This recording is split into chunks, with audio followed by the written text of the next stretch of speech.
Assalamualaikum warahmatullahi wabarakatuh. Waalaikumsalam warahmatullahi wabarakatuh. Selamat pagi Pak Josi. Ya, selamat pagi juga Bu Jamila. Bagaimana kabarnya pagi ini? Alhamdulillah sehat walafiat, bisa diberikan kesempatan oleh Allah masuk sekolah kembali. Seperti ini Pak. Pastinya saya sebagai guru masih minim pengalaman, khususnya terkait pengambilan keputusan yang mana keputusan tersebut pastinya mengarah pada kebijakan kepala sekolah yang memang sering dihadapi kepala sekolah. Apalagi hal seperti itu sering terjadi di lingkungan sekolah yang menyebabkan semacam dilema etika. Ya. Nah, seperti kasus kemarin saat ada siswa yang terkesan menyalahgunakan uang kas bendahara, padahal faktanya setelah kita telusuri di situ bukan menyalahgunakan, tetapi siswa di sini kalau melihat dari segi finansial, siswa di sini kan membantu orang tuanya karena sedang sakit, artinya dengan alasan uang tersebut dipinjam. Cuma saat kita melihat dari sudut pandang sekolah, terkesan siswa tersebut di sini menyelewengkan dana. Nah, hal tersebut kan pastinya jadi dilema tersendiri bagi saya seorang guru. Nah, karena saya di sini sangat minim hal seperti itu, saya pengen tahu solusi dari Bapak. Artinya bagaimana Bapak menyikapi hal seperti itu? Semacam identifikasi seperti itu Bapak. Jadi yang pertama, kami sebagai kepala sekolah itu melakukan langkah-langkah yang sangat penting bagi kami, yaitu dengan cara mengidentifikasi kasus-kasus yang itu merupakan dilema etika atau pembangunan moral. Jadi kami itu dengan sangat serius berusaha melakukan dan memperhatikan situasi-situasi yang melibatkan konflik nilai atau kepentingan yang kompleks. Jadi dalam hal ini kami tidak hanya melihat dari satu sisi, artinya komprensivitas dan kompleksivitas dari problem yang dihadapi oleh lembaga itu harus sama-sama menghasilkan win-win solution atau solusi yang sama-sama menguntungkan kedua belah pihak. Jadi seperti itu yang langkah-langkah kami. Kemudian bagaimana Anda mengambil keputusan tersebut? Nah, terutama untuk kasus-kasus yang barusan disebutkan, di situ kan terdapat dua kepentingan yang sama-sama benar, kemudian mengandung nilai-nilai kebajikan universal. Begini ya, dalam hal ini kami itu tidak lepas dari apa yang pernah kami pelajari, terutama insya Allah ini masih ada relevansinya dengan pelajaran yang pernah kami pelajari di pesantren. Pesantren itu dalam salah satu qawaidul fiqhiyahnya mengatakan bahwa apabila dua kemaslahatan itu bertemu, maka quddimal a'la, diprioritaskan keputusan-keputusan yang lebih menguntungkan. Kalau misalkan dua kemudaratan itu bertemu, ini qawaid yang sebaliknya, idza jama'at daruraini fa'alaikum bi akhfid daruri. Apabila dua kemudaratan itu bertemu, maka ambillah kemudaratan yang paling kecil nilai mafsadatnya. Jadi dari hal ini kami berusaha mengumpulkan, mengidentifikasi, mempelajari permasalahan, dan kemudian mengambil keputusan bersama, baik itu dengan orang tua siswa, melibatkan guru-guru, komite kalau misalkan sudah terlalu berat, dan akhirnya bagaimana ini bisa diselesaikan secara kekeluargaan. Seperti itu. Baik, berarti di sini lebih mengedepankan pada musyawarah. Ya, musyawarah untuk mengambil keputusan yang terbaik untuk kedua belah pihak, baik itu pihak sekolah, kemudian pihak anak yang tadi itu teridentifikasi atau disinyalir telah melakukan penyelewengan dana kas sekolah. Baik, dari situ kan pastinya ada langkah-langkah atau prosedur. Nah, seperti apa prosedurnya yang telah dilakukan, Bapak? Yang pertama, kami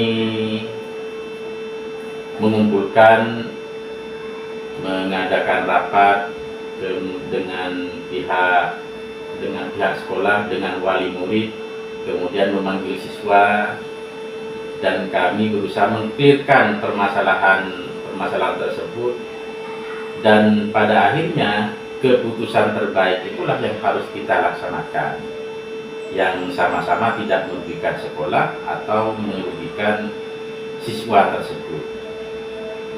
Nah, selanjutnya hal-hal apa saja yang selama ini Anda menganggap efektif dalam mengambil keputusan? Nah, pada kasus-kasus dilema etika yang lebih efektif itu, Pak. Melihat permasalahan tersebut, memang bisa dikatakan sangat berat kalau misalkan melihat pada permasalahan tersebut, karena bagaimanapun juga kalau hal tersebut dibiarkan, nanti akan ada implikasi yang negatif terhadap kepribadian si anak tersebut. Bisa jadi perbuatan itu akan menjadi perbuatan yang berkelanjutan di masa-masa yang akan datang. Oleh karena itu, kalau misalkan keputusan terbaik di rapat tersebut harus mengganti keseluruhan, maka hal tersebut harus dilakukan. Kalau misalkan jumlah dana kas itu hanya sedikit, mungkin pihak guru atau pihak kepala sekolah maupun lembaga masih mampu memberikan kemudahan dalam pembayaran tersebut. Bisa jadi separuhnya ditanggung oleh lembaga atau separuhnya ditanggung oleh pihak siswa tersebut. Berarti dari sini pihak sekolah tidak langsung menghakimi siswa, tetapi mengarah pada pendapat siswa, mendengarkan fakta yang sebenarnya dari siswa, seperti itu ya Bapak? Iya, sekolah tidak boleh menjadi semacam hakim yang kemudian memutuskan masalah itu dengan melihat hitam dan putihnya saja. Sekolah harus bijak dengan melihat kondisi dan latar belakang dari seorang siswa di keluarga tersebut. Kalau siswa tersebut memang betul-betul membutuhkan, apa salahnya sekolah, bahkan kalau sekolah mampu, semua dana yang telah dianggap diselewengkan, padahal itu bukan untuk kepentingan pribadi, akan tetapi untuk kepentingan keluarga yang sakit dan tidak punya dana untuk mengobati keluarganya tersebut, bisa saja sekolah itu kemudian 100% tidak mengharuskan siswa mengganti dana tersebut. Jadi sekolah juga harus bijak melihat kondisi siswanya, karena bagaimanapun juga mereka itu adalah anak-anak kita, dan tidak seharusnya mereka, dan belum saatnya mereka punya tanggung jawab yang besar seperti itu. Berarti dari sini bisa dilihat bahwa background sekolah ini Bapak lebih mengutamakan kesejahteraan siswa. Artinya tidak hanya fokus pada kesejahteraan guru, tetapi juga kesejahteraan siswa, seperti itu ya Pak? Iya Bapak. Sampai kapanpun sekolah itu kan juga harus punya paradigma yang humanis. Paradigma yang humanis itu bagaimana kita memanusiakan manusia. Jadi dalam hal ini konteksnya adalah atau kontekstualisasi dari keputusan yang akan diambil oleh sekolah itu tidak boleh hanya melihat satu sisi saja. Artinya kalau dalam ilmu mantik itu ada istilah jami mani. Semua permasalahan itu harus kita tampung, kemudian segala sesuatu yang tidak berhubungan dengan masalah tersebut harus kita keluarkan. Contohnya sentimen pribadi, ego, dan lain sebagainya. Kita tidak bisa kemudian menghakimi siswa, kamu adalah pencuri, karena kita tidak tahu latar belakangnya. Jadi kompleksitas permasalahan itu harus kita baca terlebih dahulu, kemudian kita kalkulasi sampai sejauh mana nilai-nilai humanisme yang akan kita terapkan, dan pada akhirnya ini tidak akan membegal semangat dan motivasi siswa untuk tetap belajar. Jadi kita sangat menghargai apa yang dilakukan oleh siswa itu meskipun prosedurnya salah. Bisa jadi karena pada waktu sangat terdesak, kebutuhan sangat mendesak, tidak punya pandangan apa-apa, apalagi dianya masih seorang siswa, yang ada itu hanya uang sekolah, maka kemudian dipakai. Nah, disinilah kita juga harus belajar bahwa menghadapi permasalahan itu yang dilakukan oleh siswa itu kita tidak bisa melakukan atau membuat keputusan yang hanya melihat satu sisi saja. Begitu. Cukup kompleks, kemudian bisa dilihat juga sangat bagus cara menangani siswa itu Bapak. Jadi gimana ya, kita terkesan tidak langsung menjatuhkan mental anak, tetapi seakan-akan selalu memberikan motivasi.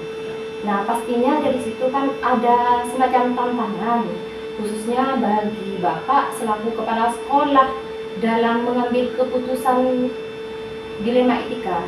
Tantangannya apa saja?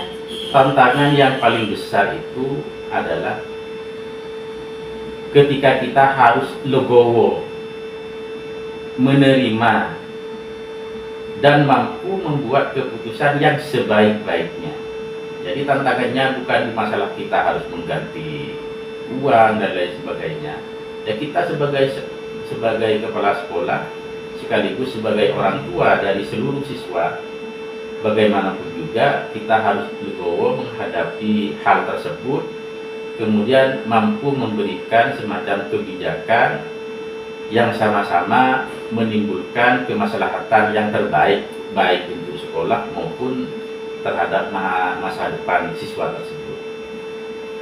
Nah, selanjutnya dari tantangan kan pastinya ada faktor-faktor yang mendukung Bapak dalam mempermudah mengambil keputusan. Oh ya, yang mempermudah itu ketika kami sebagai kepala sekolah itu tidak akan pernah bisa melakukan apa-apa tanpa ada dukungan dari seluruh komponen-komponen yang ada di sekolah, baik itu dewan guru, ketua yayasan, dan komite. Kalau misalkan komponen-komponen ini sudah mampu bekerja sama, punya landasan visioner yang sama dengan sekolah, maka permasalahan sebesar apapun itu akan bisa kita hadapi. Apalagi cuma masalah, anggaplah ini masalah kecil seperti ini. Jadi begitu. Berarti memang sangat mengedepankan semacam gotong royong, kolaborasi seperti itu ya Bapak. Artinya kita ditekankan untuk terus bekerja sama tanpa harus terpecah belah seperti itu ya Bapak. Ya, kita mengacu pada konsep kolektivitas kepemimpinan itu sangat perlu. Jadi sebetulnya tidak ada atasan bawahan, tidak ada kepala sekolah dan lain sebagainya. Karena kita itu kan cuma fungsinya apa. Jadi guru, kepala sekolah, komite, yayasan, mereka itu semuanya sama. Cuma fungsinya saja yang berbeda. Jadi kolektivitas kepemimpinan itu sangat penting. Tidak bisa kepala sekolah kemudian mengklaim dirinya adalah orang yang paling berkuasa, yayasan yang paling berkuasa, komite seperti itu juga tidak bisa. selama kita mampu membangun paradigma kebersamaan, maka insya Allah tantangan sebesar apapun akan mampu kita hadapi. Baik, dari pengalaman yang telah diceritakan Bapak barusan, pastinya kan ada pelajaran yang bisa dipetik dari kasus dilema etika, kemudian pengambilan keputusan tentang penghubung moral. Kira-kira apa saja Bapak? Yang pertama, semakin hari kita dituntut untuk semakin dewasa. Yang kedua, kedewasaan itu tidak menjamin seseorang untuk menjadi semakin arif dan bijaksana.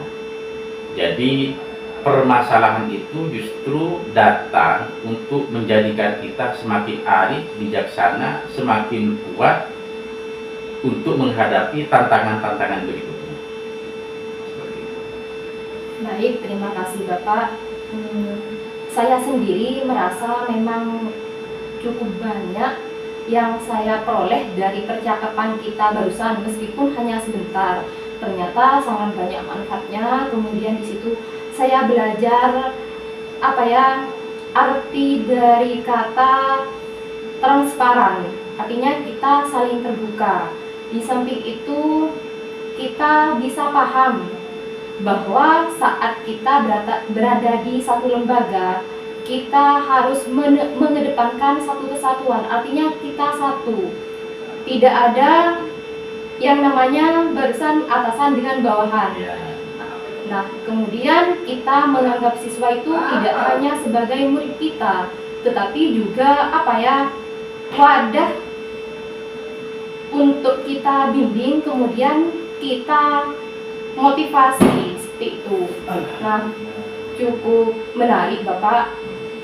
Jika lain waktu saya membutuhkan semacam sharing, insya Allah saya akan menghubungi Bapak lagi. Insya Allah, siap. Nah, terima kasih untuk waktunya. Saya akhiri. Assalamualaikum warahmatullahi wabarakatuh. Waalaikumsalam warahmatullahi wabarakatuh.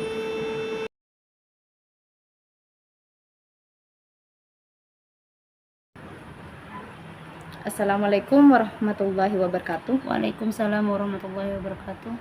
Selamat sore Bu Khalifah, mohon maaf mengganggu waktunya. Ya, Bagaimana kabarnya sore ini? alhamdulillah baik.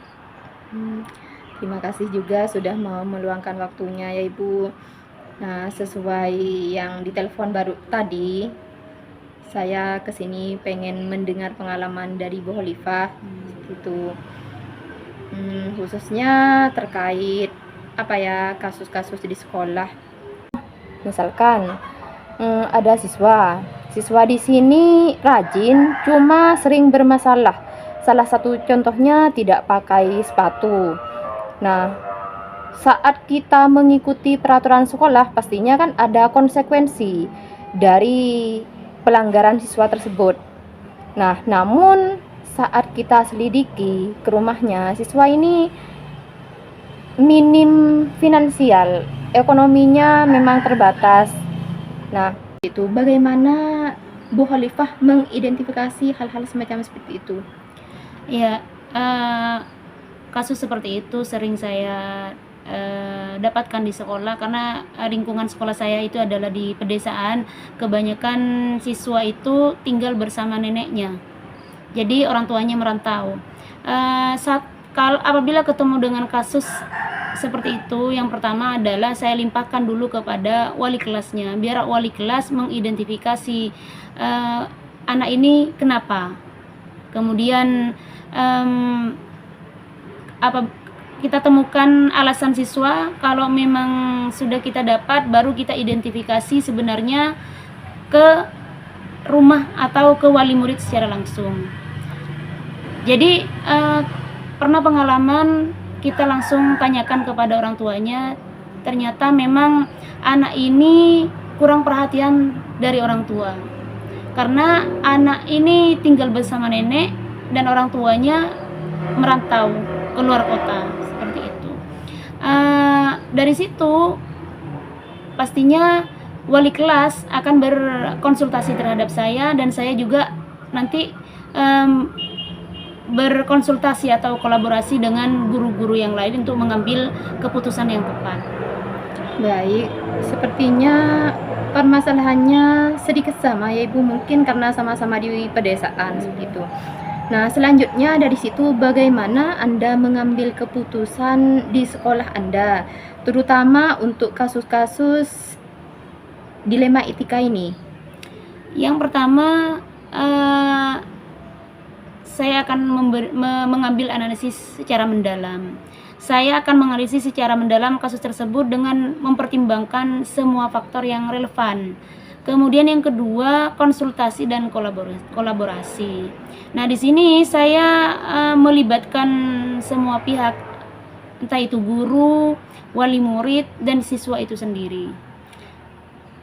Kemudian dari situ pastinya kan ada langkah-langkah bagaimana untuk langkah-langkahnya Ibu. Nah, langkah-langkahnya untuk mengambil keputusan ini, yang pertama kami mengumpulkan informasi dulu. Benar tidak apa yang terjadi terhadap siswa di rumahnya. Kemudian analisis situasi. Itu yang nomor 2. Saya akan menganalisis situasi secara menyeluruh untuk memahami konteksnya, termasuk dampak potensial dari setiap keputusan yang akan diambil. Kemudian konsultasi dan kolaborasi. Ini sangat penting dilakukan bersama guru, orang tua, juga siswa. Kemudian penilaian pro dan kontra, karena jelas setiap keputusan itu pasti ada pro dan kontranya. Dan etika dan nilai-nilai. Ini aspek yang di sini saya akan merujuk pada prinsip-prinsip etika dan nilai-nilai yang telah ditetapkan di sekolah. Kemudian berikutnya keputusan yang seimbang. Artinya keputusan ini tidak berat sebelah dari kedua pihak, entah itu pihak siswa atau pihak sekolah. Kemudian yang berikutnya komunikasi. Setelah keputusan ini saya ambil, saya akan berkomunikasi dengan semua pihak yang terlibat untuk menjelaskan keputusan tersebut dan memperjelas alasan dibaliknya serta memberikan pemahaman seperti itu. Baik, kemudian hal-hal apa saja menurut Bu Khalifah yang lebih efektif dalam mengambil keputusan? Yang pertama, refleksi dan pendekatan berdasarkan nilai. Saya melakukan refleksi pribadi dan mengacu pada nilai-nilai yang dijunjung tinggi dalam sekolah. Kemudian konsultasi dengan ahli dan pihak terkait agar kita mengambil keputusan tidak salah. Entah itu bersifat jangka panjang atau jangka pendeknya. Kemudian analisis konsekuensi jangka panjang di situ. Baik, kemudian dari situ kan pastinya ada tantangan kan ya Ibu. Untuk tantangannya sendiri bagaimana Ibu? Untuk tantangannya sendiri, keputusan pada kasus dilema etika ini, yang pertama kompleksitas dan subjektivitas. Kemudian waktu dan tekanan, karena kadang-kadang kasus dilema etika membutuhkan keputusan yang cepat dalam situasi yang memiliki tekanan dan timbangan yang sangat tinggi. Mungkin Bu Khalifah punya tata kala atau jadwal tertentu dalam penyelesaian kasus dilema etika ini. Secara pribadi, kalau saya tidak memiliki jadwal tata kala atau secara tertentu dalam penyelesaian masalah etika. Setiap kasus dilema etika biasanya membutuhkan waktu dan pemikiran yang berbeda-beda dengan mempertimbangkan baik buruknya dalam jangka pendek dan panjangnya, seperti itu. Adakah seseorang atau faktor-faktor apa saja yang selama ini mempermudah atau membantu Bu Khalifah dalam mengambil keputusan tentang kasus-kasus dilema etika? Iya, saya sangat mengapresiasi kolaborasi dengan pihak terkait termasuk staf sekolah, guru, dan komite etika sekolah yang telah membantu saya dalam mengambil keputusan dalam kasus dilema etika. Baik, jika seperti itu dari semua hal yang telah disampaikan Bu Khalifah cukup kompleks ya Ibu, cukup lengkap lah dari langkah-langkah kemudian identifikasi. Artinya saat mengambil keputusan Bu Khalifah tidak hanya fokus pada peraturan sekolah saja tetapi juga mementingkan kenyamanan siswa. Nah, jadi dari pengalaman Bu Khalifah saat mengambil keputusan tentang dilema etika, pelajaran apa saja yang bisa dipetik? Dari pengalaman mengambil keputusan dilema etika, saya telah belajar tentang pentingnya integritas dan transparansi. Kemudian saya juga mengerti bahwa tidak ada satu solusi yang sempurna atau mutlak di setiap keputusan gitu. Dan saya harus membuat keputusan yang sejalan dengan nilai-nilai yang dijunjung tinggi oleh sekolah dan berdampak baik bagi seluruh komunitas sekolah. Seperti itu. Jadi dapat disimpulkan saat kepala sekolah di situ mengambil keputusan tidak hanya mengacu pada kewenangan kepala sekolah sebagai pimpinan lembaga, tetapi juga mementingkan berbagai pihak, kemudian musyawarah. Nah, yang nanti tujuannya untuk kebahagiaan bersama, khususnya menyenangkan siswa, seperti itu kan ya Ibu. Nah, baik, terima kasih untuk waktunya. Itu saja. Ya. Jika lain waktu saya membutuhkan semacam konsultasi, mungkin saya akan menghubungi Bu Khalifah kembali. Saya akhiri. Assalamualaikum warahmatullahi wabarakatuh. Waalaikumsalam warahmatullahi wabarakatuh.